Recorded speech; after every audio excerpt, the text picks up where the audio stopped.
Hello everybody, welcome back to the Amerzone Explorer's Legacy. This is the original version of the game, by the way. There's a remake that is scheduled to come out this year in 2024. There's no release date that I'm aware of yet, but it is being remastered, or remade, not remastered, it's a remake. So we'll have super good graphics, things like the stretched, text and the notes. That's all going to be, fixed, thankfully. I mean, it better be. I'm sure it will. There's no reason it would still look like that in a remake. So yeah, I am excited for that. I mean, I'm excited to play this because, as I mentioned, I have not actually beat this game. I played it a little bit, somewhat. It's been years and years ago now, but I maybe got halfway through and I just, for whatever reason, I never ended up finishing it.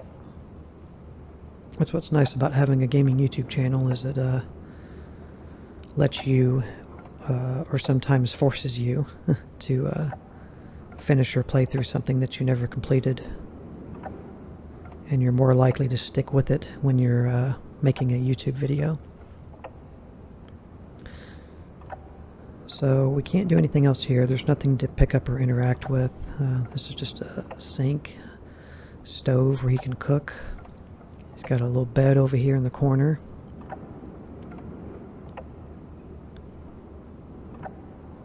Looks like a lighthouse up here.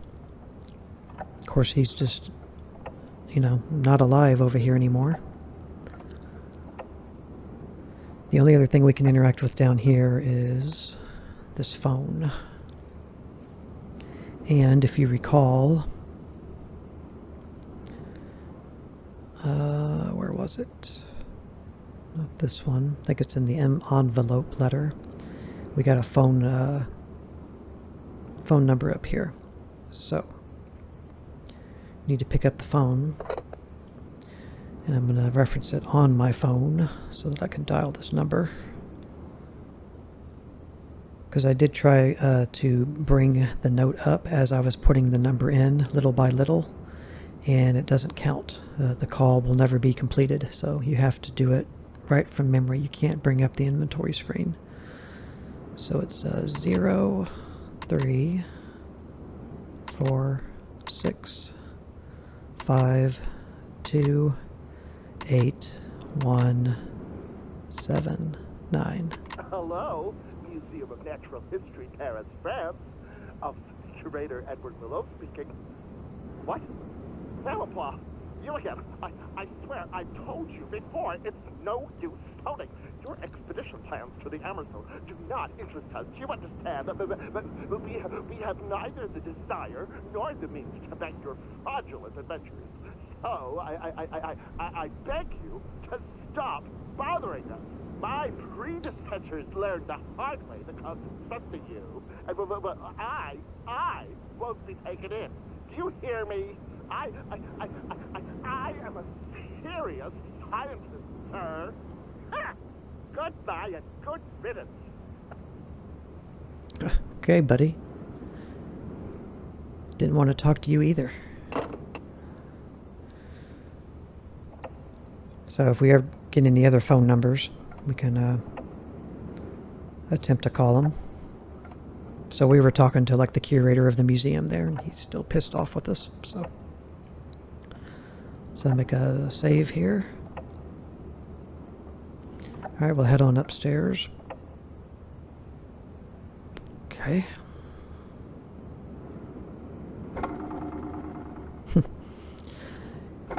It's always funny, every time you see a globe in a modern game, you can usually spin it. Sometimes there are a puzzle element in games, but a lot of times all you can do is just spin them like this. Just for fun. Okay. So let's look at our surroundings here. We got a projector screen and a projector. We can go up higher because we're in some kind of a tower. There's a bunch of these animal heads on the wall. There's another set of stairs. Got a book that's open, another book here.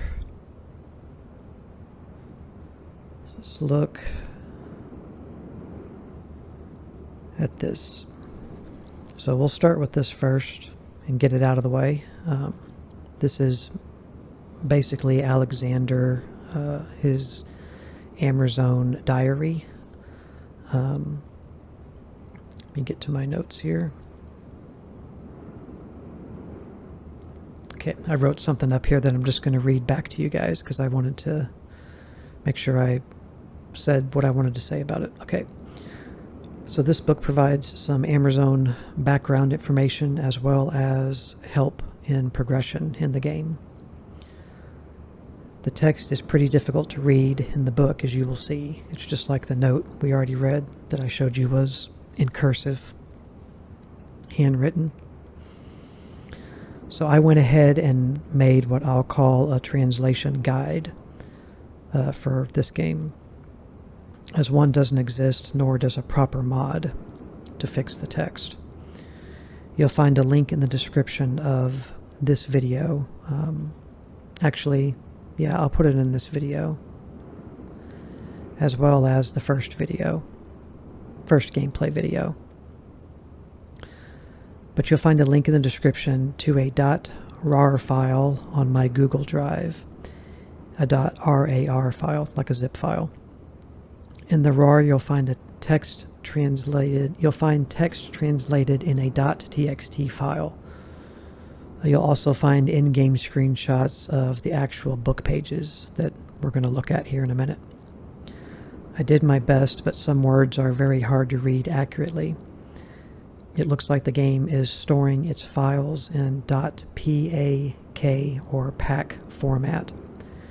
If someone can unpack, then edit, and then repack the files, then a proper mod can be made, because then the image files representing the pages of the book can be modified directly. We'll look at the book now, and I will be reading to you from my translation.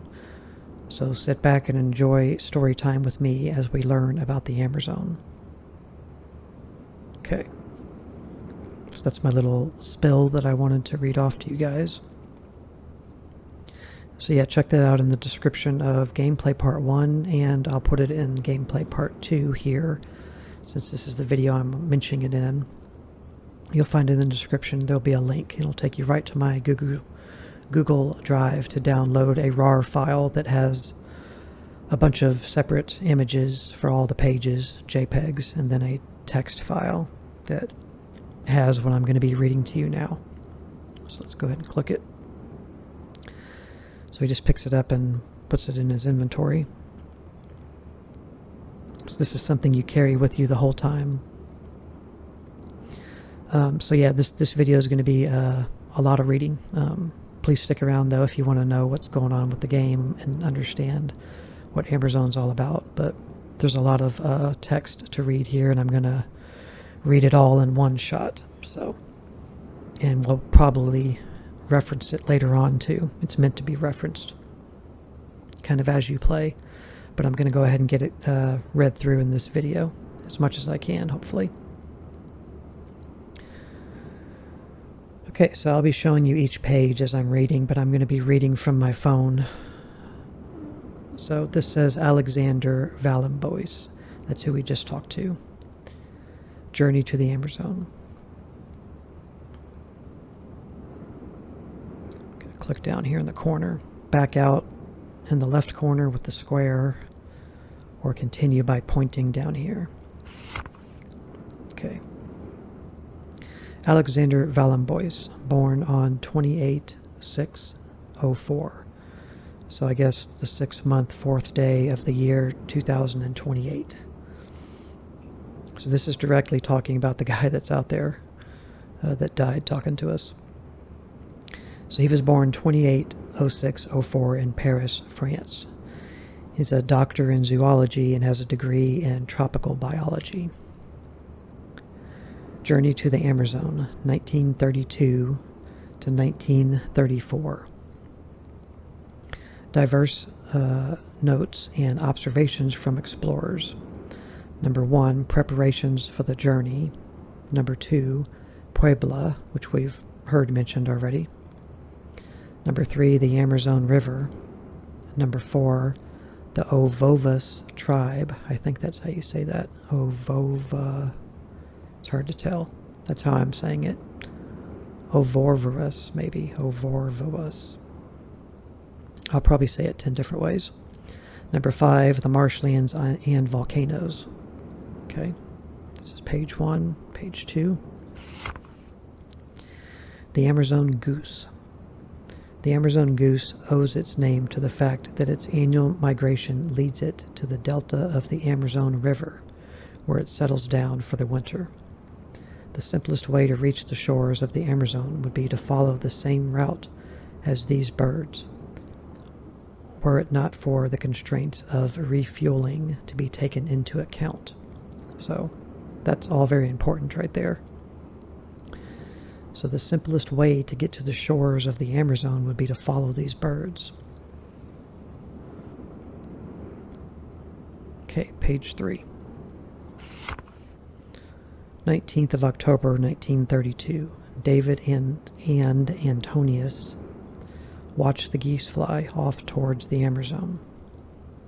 Like how he's like photobombing up here. Like, hey man, you be talking about me?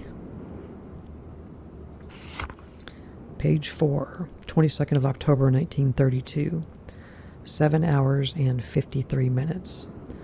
I guess that means how long it takes to get to the Amerzone. At last we are off. We follow a small flock of geese. The Hydra float, which is this, is performing beautifully. I am very proud of my invention and eager to test its sundry capabilities. So it's showing here traveling this direction, I don't know, like explosion, or I don't know, going to the sun. And then to the geese, or following the geese, and this represents +5 degrees, looks like. So I'm sure that's important. And then this word, I think says grapnel. I thought it said grap net, like a grapple hook with a net or some kind of combination. So it's like implying this lever operates this, and I think it is a grapnel. This is the start. This is disk, little disk slot. I guess this is a screen. Some other controls that aren't labeled. And then there's a switch button down here, and I'm not exactly sure what that word is. I think it might say beacon. B-E-A-C-O-N. That's the closest, because I've tried to thumb back through the documents and try to find, like, okay, where is an example of a capital R or a capital K that I can confirm is used correctly. And I couldn't find an example of a K or an R that looked like this. So it's possible it's a capital B. I'm not sure. It would make sense that this thing might have a beacon on it somewhere.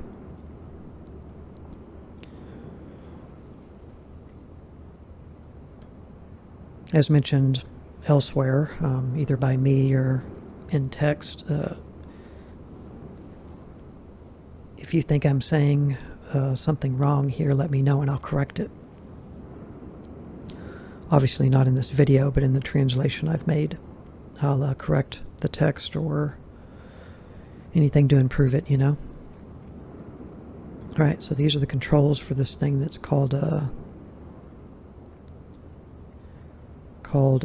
Hydra float. Spoilers, we'll actually get to, you know, see this thing.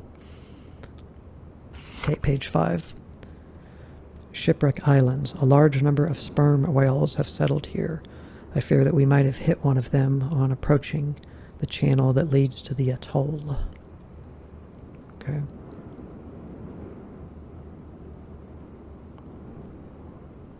I'm assuming, too, that these are all hand-drawn by, or painted, watercolor, whatever method is used. This one looks like it's pencil drawed, while this one has color.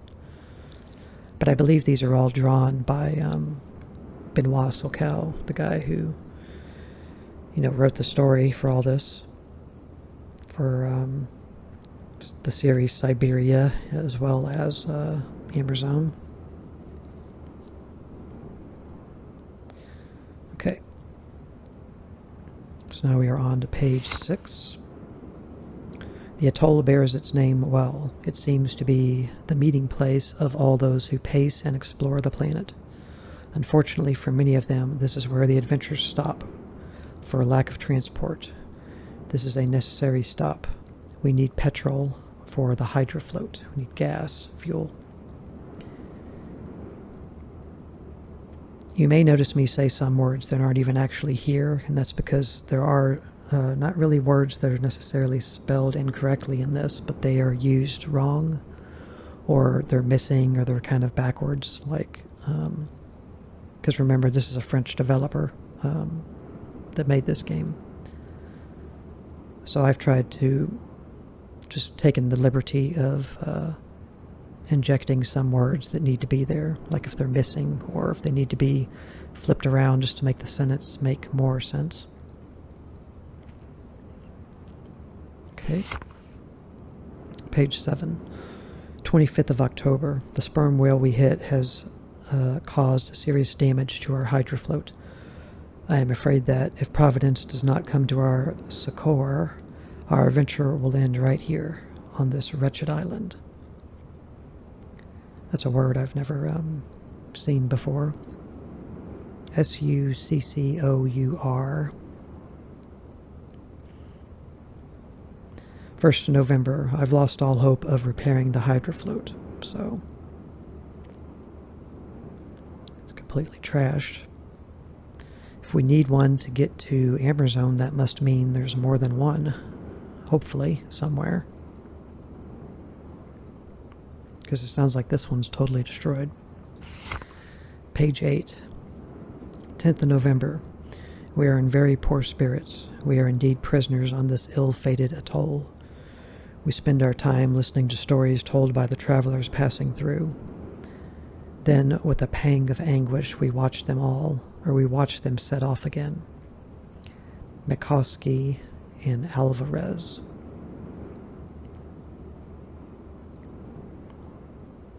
24th November. Praise be to God. A Peruvian whaler has agreed to take us to the Amerzone. Okay. Alvarez and Mikowski.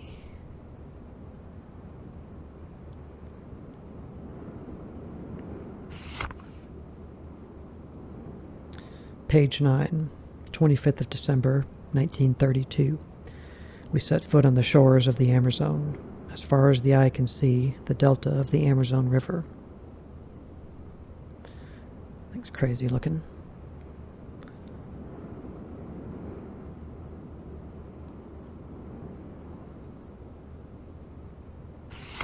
Page 10. Puebla. The village is built on an old fort that was formerly used as a trading post by the conquistadors. The only means of transport is an old railway line. Okay.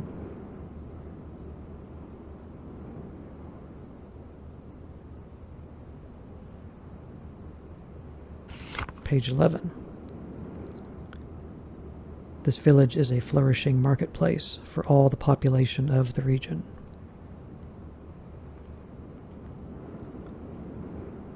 Page 12. The Amerzone Vulture, Puebla, December 1932. Yeah, looks like a vulture to me. Just messed up my document here. Just one moment. Gotta get all the way back to where we were. There's a bunch of pages in this document. Okay, where was I? The vulture. Okay, now we're on to page 13. This is where it's going to get a little crazy. So initially, looking at that very first word at the top, it looks like it probably would say that that's an L and an E and an A. So I was thinking it was like Leafardus. Like a zoological way to say the species of this insect, which would make sense that this thing might quite possibly eat leaves. So I thought it was Leafardus, but I confirmed that when I looked in the options menu of the game, which I'll show you here. I think I need to back out. Yeah, I need to back out. Okay. So, should make a save anyway. Let's go ahead and do that. Okay. So if you look in the options screen and you look here, this is the credits. If you click this, the credits will just start playing. But if you look, you can see there's that L and E. REDITS, credits. For some reason, I don't know why, but that's how they make a cursive C. So that let me know that that's not an L and an E, it's a C. Go back.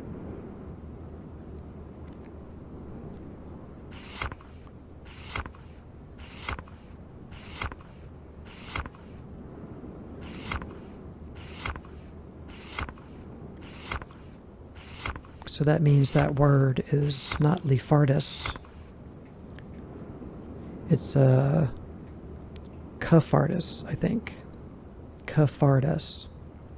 Cuffardus horribilius, like horrible. Yeah, it looks horrible. I don't want to see this thing anywhere close to me. And then the next word to the right, I think says Crisio. It's hard to say. Coricia, maybe. It says very common throughout the village of Puebla. The natives are very fond of it. They say it has soothing virtues. I don't see anything soothing about that. Would you want that crawling on you? And then you have lots of words here. Whoa.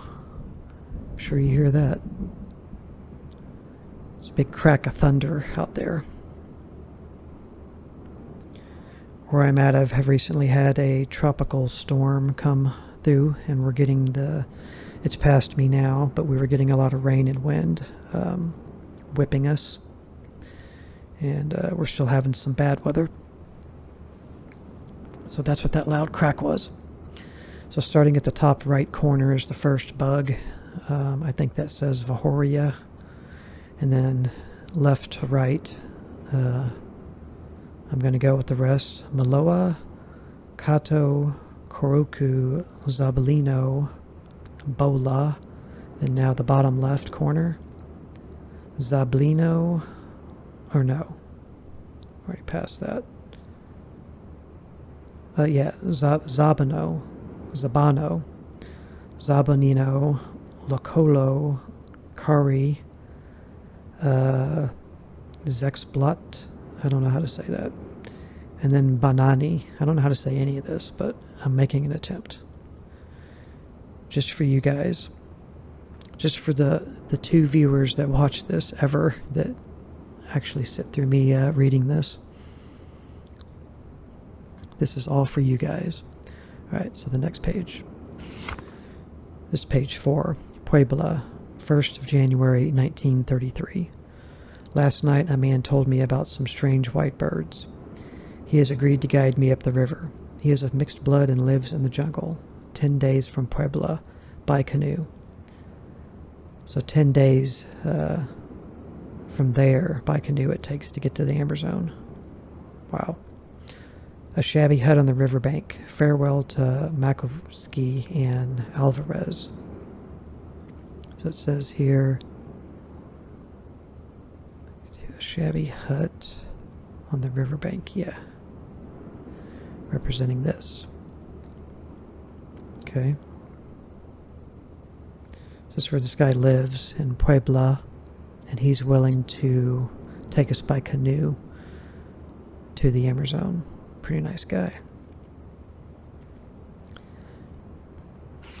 Alright, page 15. So there's that LE again, which is actually a C. So I think it's the colibri bat. This thing right here. And he's got a long, like, kind of like an anteater. Well, not an anteater. There's a species of bird, I think, that has a long thing like that for digging things out of trees, holes in trees, but he's got a long snout on him. And then the alligator toucan. So it's a toucan bird, but he's got a head and a mouth like an alligator. It's pretty rough. And then we got Louis Angel, my guide. So we're showing like a normal toucan here. I think this might be a drawing of a regular bat in comparison.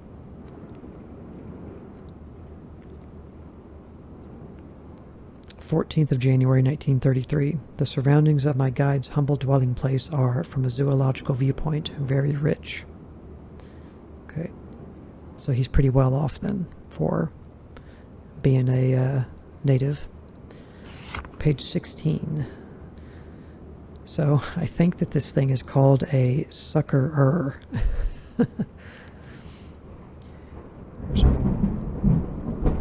Kaboom! Some loud thunder out there. So some kind of mammalish looking thing with a long, nasty sucker that like splits open. Looks like he's grabbing a mosquito or a fly or something here.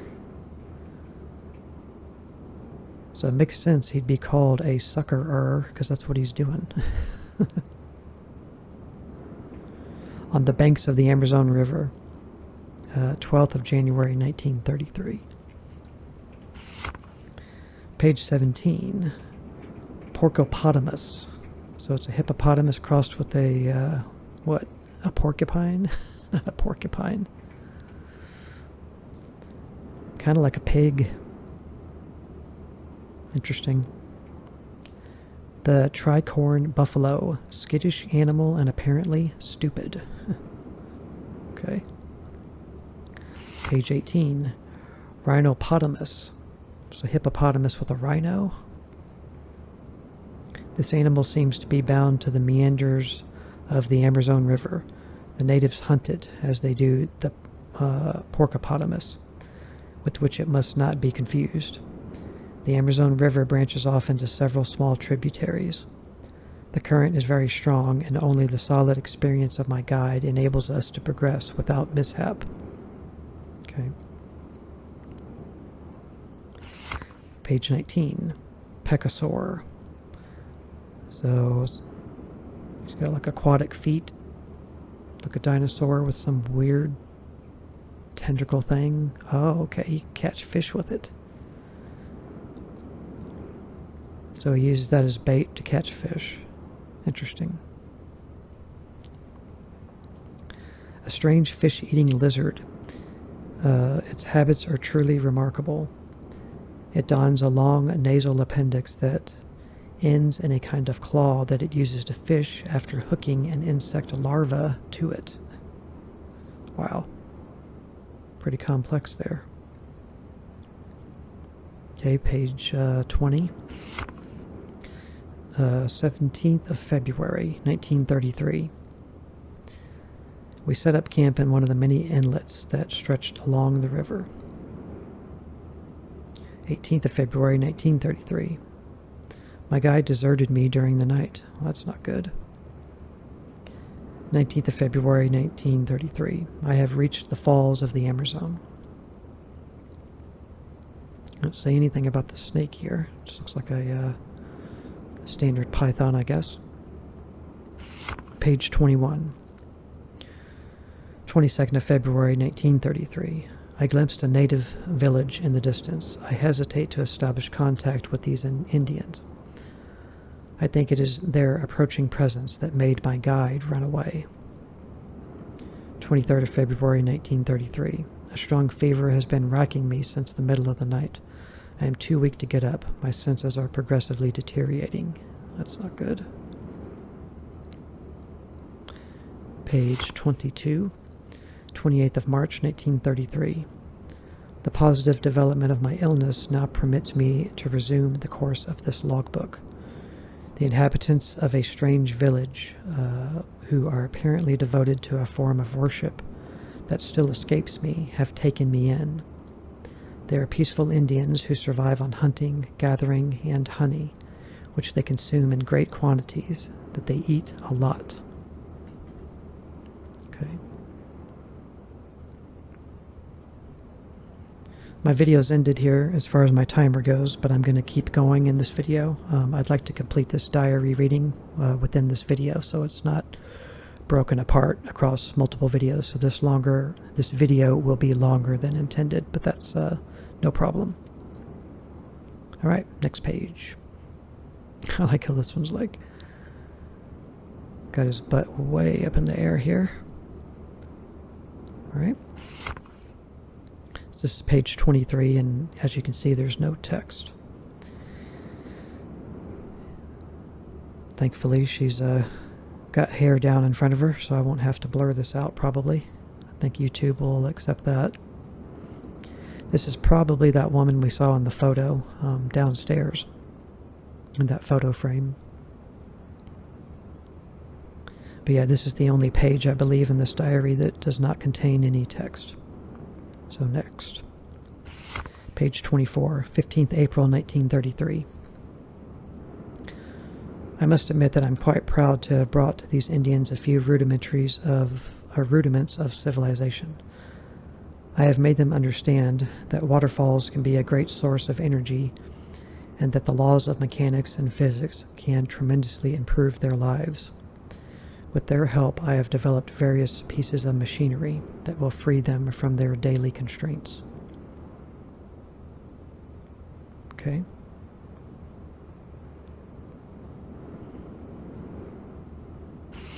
Page 25. Indian village. The Avoroho tribe. Mechanism. The Avoroho tribe. This is the tribe. Mechanism with a counterweight to climb the falls. Okay. So he's fashioned an elevator to go up and down based on pulling this counterweight to make it move.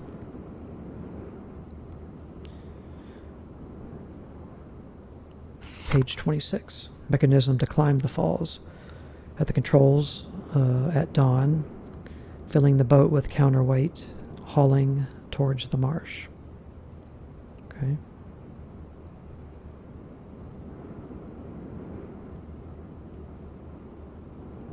Page 27, moving towards the marsh.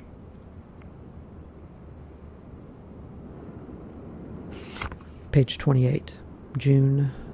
Yeah, I don't know what this says. Should be a date, but I don't know what that word is. It's not first, it's not second. It's not a number as far as I can tell. So sometime in June 1933. This morning I attended a strange ceremony that reassured me that the legendary white birds do exist. The egg brought from the mountain by a young Indian boy and strangely manipulated by the village sorcerer is gigantic and, to my knowledge, does not belong to any known animal species. Egg of white bird. Avis alba. A-L-B-A, I think. Alba. So this is the egg that Alexander wants us to get or bring back. It's revered by him and these tribes people. Okay. Page 29. According to my Indian friends, it is the egg of a white bird. It would appear that their priestess practiced sort of a therapy on the embryo to cure it from a severe physiological alteration caused by the noxious fumes emanating from the volcanoes to which these birds are bound. That's a long sentence. Without this human intervention, these mythical birds would probably have ceased to exist a long time ago. So they are near volcanoes, which cause them problems. So the tribe's sorcerer priestess does a therapy ritual on it to help it grow and hatch as it should. So here we go again with some more species of like plants. We'll see this stuff for sure once we get to the Amerzone.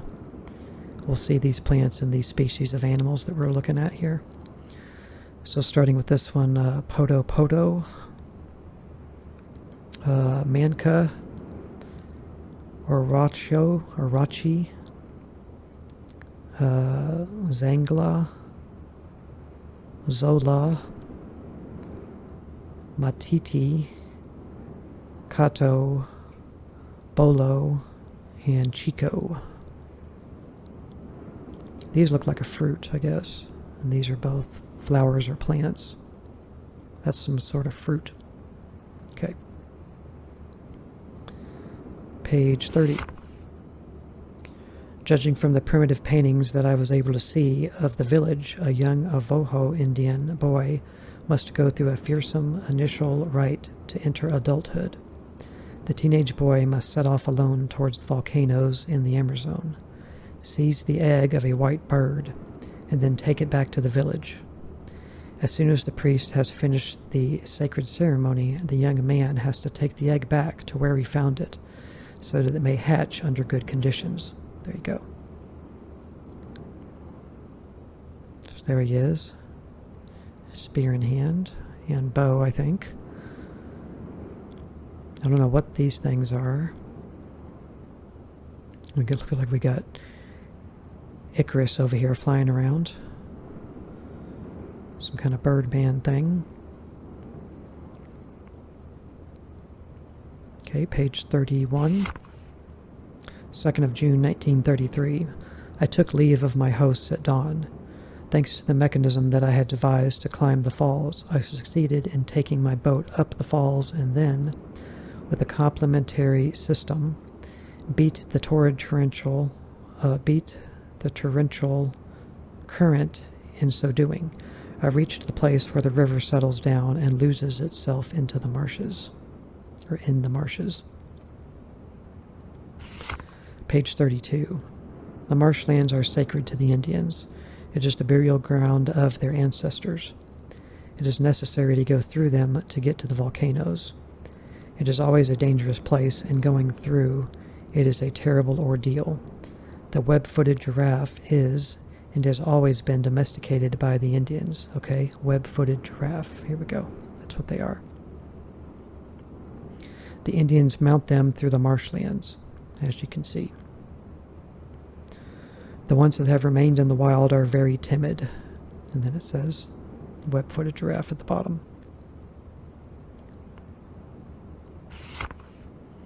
Page 33, 15 June 1933. Takeoff Temple. I think is what that says. Like you would get up here and take off to fly or something. And then this one here, that it's called a degenerate, I should say, degenerate white bird, but it's black. So I'm very confused about that. Unlike his noble cousins, the blackbird ventures rather far from the volcanoes. So I guess they're not actually showing the white bird. They're showing his cousin, which is a blackbird, which they don't actually give a name to.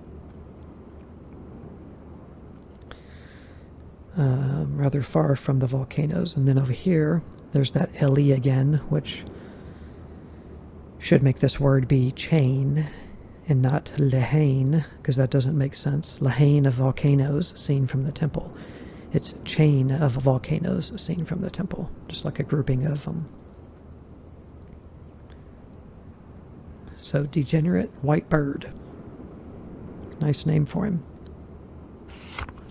Page 34, 18th of June, 1933. Here I am finally, after several months of adventure, at the end of the journey. Until now, I have seen only those confounded little blackbirds. I've been able to observe that they lay eggs that are similar in every respect to the one I saw in the Avoho village. These birds are very prolific. I have counted up to 10 birds hatching from a single egg, the same egg. On the other hand, their existence is precarious. They fly badly and generally display a salient degeneration. which would seem to confirm the expertise of the Avoho priestess in embryonic surgery. So I guess if the priest does their thing to help them hatch and grow correctly, they'll be white. And if they don't and they fail, then the bird comes out as black, as a black bird. So the white ones are the ones you want, and probably the rare ones. Unless this tribe, is still there and active, which we don't know. Page 35. I saw them this morning. They were there, right before me. They glided over the crater for a long while, and then impeccably, around noon, with the heat of the day, they flew higher until they weren't but a speck in the sky. Avis alba. Okay, there's a white bird.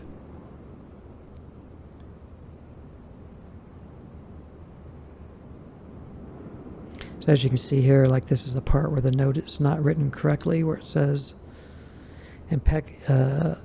imperceptibly with the heat if the day they flew higher until they weren't around noon but a speck in the sky. So I kind of restructured this because it's not structured correctly as a sentence. But anyways, very minor. Alright guys, so that finally completes the Alexander Valenboy's Journey to Amerzone diary. And that's read to you from my little, I'm not going to call it a mod because it's not a mod, it's just a guide. My translation guide that I created during the process of making this video. Which will be in the first gameplay videos link. And also will be in this link as well, so that you can use it yourself if you want to play the game for yourself. So we will stop this video here. It ran on a little longer than my average video does, of roughly about, try to keep my videos usually around 30 minutes or so. Unless they're a config and tech or a modding video or something, those can be hours long or an hour. But my general videos are about 30 minutes, so this one's probably closer to an hour, I would say. But that concludes this video. We'll wrap this up here, and when we get back to the next video, we will keep exploring this. Get out of here. We'll keep exploring this room that we're in, and keep looking around. So thank you very much, guys. I appreciate it, and I will see you in the next part. Bye.